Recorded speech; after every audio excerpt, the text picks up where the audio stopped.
All right, Charu, so what's brewing this morning? Well, okay, I must start with this story because it's kind of, well, not Christmassy, but researchers have found what may be the oldest nativity scene ever found. Oh, wow. Where is that?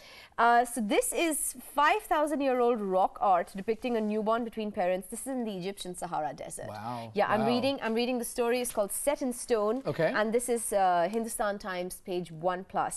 Set in stone, the oldest nativity scene. Now, the nativity scene, just correct me if I'm wrong, Archith, that's the scene of baby Jesus being born and the three wise men visiting under a star. Absolutely. Right? That's, if I'm not mistaken, I believe that's right. It just shows, how all of that started and, a look back at Jesus Christ's life. That's right. I think it's so historic and especially very important to Christians. We always hear about the nativity scene. You see that depicted, especially in churches and places of worship and things like that. So. Yes, well, this one predates Christianity by 3,000 years. Very interesting. And this scene features a man, a woman, and a baby. Wow. And overlooking the birth is a lion, and there is a monkey as well who has witnessed the birth, and a star. And it's interesting, you mentioned that it was before Christianity even started, or before the birth of Jesus Christ. So it almost goes to show, was this sort of a premonition? Was there an insight to the fact that this art was depicted in Egypt? Kind of very interesting, right? Yeah. It's very interesting. Also because this painting is very different, because you know that ancient man was very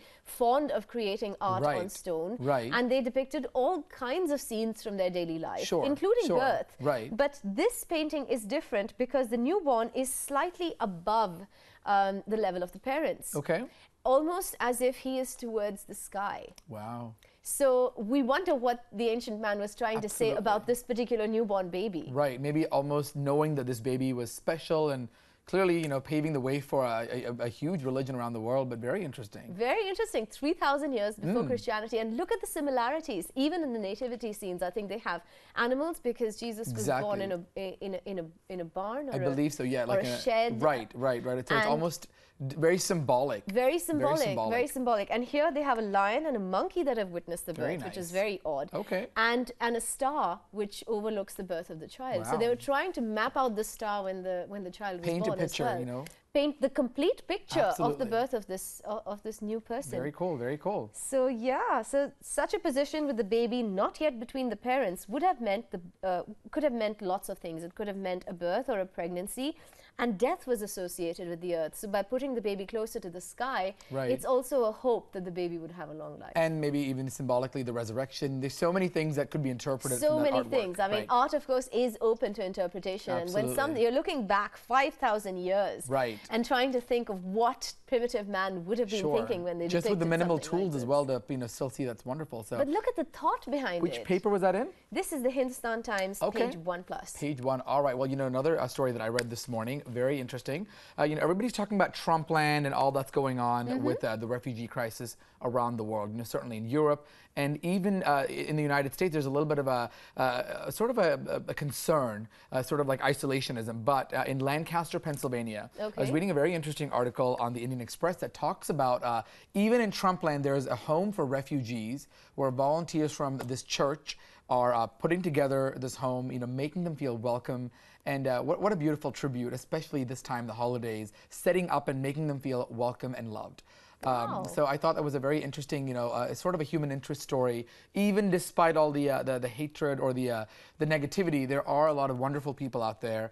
And these people from the church in Lancaster, Pennsylvania are making them settle in and helping them out. So it's not just decorating the home or keeping it ready, but giving them sort of an opportunity to feel welcome and settled in, and letting them have something to look forward to. Wow, well, that is really lovely. I mean, for refugees, that's, well, animals have become refugees, haven't they? I mean, I'm looking at the DNA page 8. Okay. And it seems, this talks about the man-animal conflict, the big man-animal conflict. Right. And really, animals are the refugee of the modern world because of the urbanization, etc. It says here the conflict between urbanization and natural habitats of animals is coming to a head. And it's because humans are sort of encroaching on that space, so they're running out of room. I'm so glad you said this, Archith, because you know this is something we fail to understand. Absolutely. We're actually the encroachers. Exactly. We're the ones who have encroached onto their natural habitat. Right. A tiger or even a monkey or any animal requires a certain area. Their boundaries, they need their space. They need their space, Right. and their boundaries are huge. Right. They also have boundaries. Even Right. within the jungle, the animals sort of have their own demarcations and Absolutely. territories.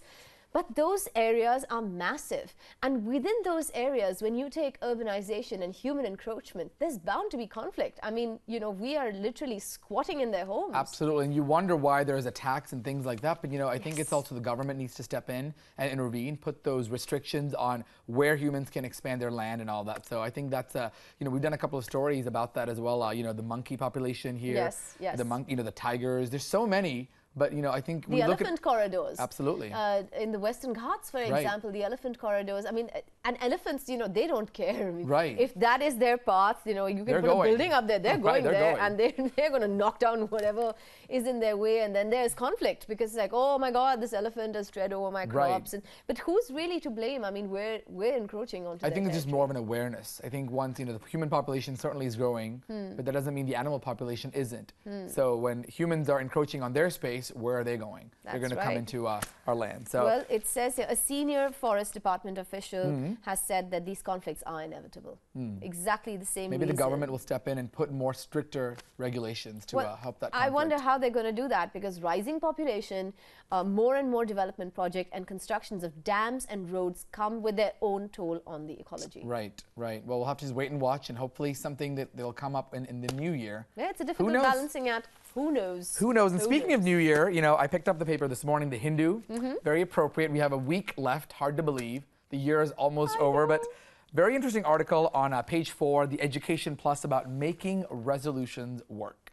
And this article is very interesting. It talks about that. That is really cool, because it is that time of the year when we make resolutions. Do you make resolutions? I do Okay. every year. Could you share some that have worked and maybe some that haven't, or anything that you wish to share? I don't really remember, because they more often than not, they don't work for me. Work, No, and like 2 months down into the year, it's kind of gone or fizzles out. Or there are new resolutions, or something Right. like life has taken its own path, or something unexpected has happened. But tell me, what does it say? How do you make it work? Well, this is a very interesting article, and something that I actually like doing. It says write down your goals, and it's more about the process on how you achieve those resolutions. Okay. Everybody's like, you know, it's the new year, I want to, you know, lose 10 kilos, or I want to, you know, pick up something else, but I think it talks about making a list, keeping that list on your fridge or your mirror, and constantly seeing it, and more about what you're going to do so that these are realistic. Because I think the new year brings change, people are positive and ambitious, but you also have to be realistic. Yeah. I'm not going to write something like, hey, I'm going to be a safari, you know, surfer or something crazy, but that's not going to happen. So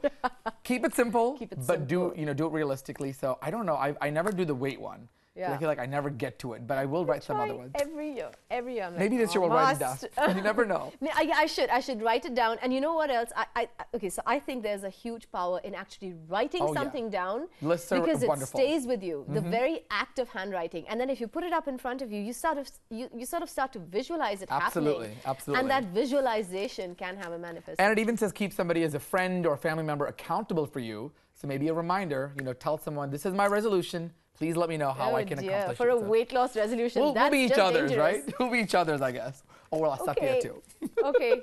Are you going to keep reminding me about this? I think I'll probably forget. Brilliant. Well, on to that note now, we're going to take a quick break and see you on the other side, where we come back with fitness. Stay right with us.